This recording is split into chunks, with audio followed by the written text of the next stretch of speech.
মালয়েশিয়ায় শ্রমিক পাঠানোর নামে হাজার হাজার কোটি টাকা লুটপাট হয়েছে।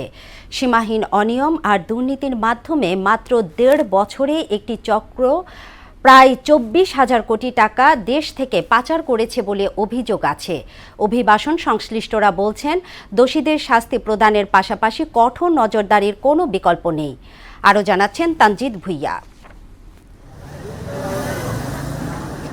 দেশের অর্থনীতির অন্যতম চালিকা শক্তি জনশক্তি রপ্তানি হুমকিতে পড়েছে সিন্ডিকেটের কারণে।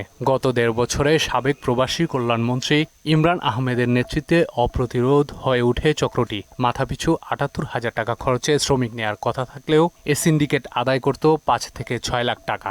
নূর আলী স্বপন সহ ১০০ জনকে আইনের আওতায় আনা হোক এবং তাদের সহযোগী তৎকালীন সরকারের যে সমস্ত লোকজন তাদেরকে সহযোগিতা করেছে এই অর্থের বিনিময়ে, বিশেষ করে দরবেশ সালমান এফ রহমান সহ শেখ পরিবারের লোকজন আমরা জানি, আমরা শুনেছি। এর ভিতরে শেখ হাসিনা পোলা জয়, শেখ হাসিনার মায়া পুতুল, শেখ হাসিনার বোন রেহানা, এরাও এই জড়িত। চক্রটির দাপটে কুণ্ঠাসা মালয়েশিয়া ও মধ্যপ্রাচ্যে শ্রমিক রিক্রুট করা বেশিরভাগ এজেন্সি। বিশেষ করে মালয়েশিয়ার শ্রমবাজার পুরোটাই ছিল সাবেক প্রবাসী কল্যাণমন্ত্রীর সিন্ডিকেটের কবজায়। বিভিন্ন মাধ্যমে শুনেছি যে তারা প্রত্যেকে কেউ ৮ কোটি ১০ কোটি টাকা করে বিনিয়োগ করে প্রথমেই এই সিন্ডিকেটের সদস্য হয়েছেন। এই চক্রের বিভিন্ন মাধ্যমে, পত্রপত্রিকার মাধ্যমে আমরা জানতে পেরেছি। বাট ব্যবসাটা সকলের জন্য হওয়া উচিত।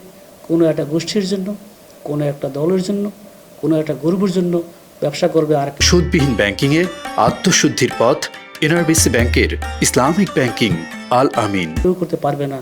কম্পিটিশন অ্যাক্ট অনুযায়ীও এটা কোথাও নাই। মাননীয় সরকার প্রধানের কাছে, সরকারের কাছে আমি আমার সকল নিরাপত্তার আবেদন করতেছি।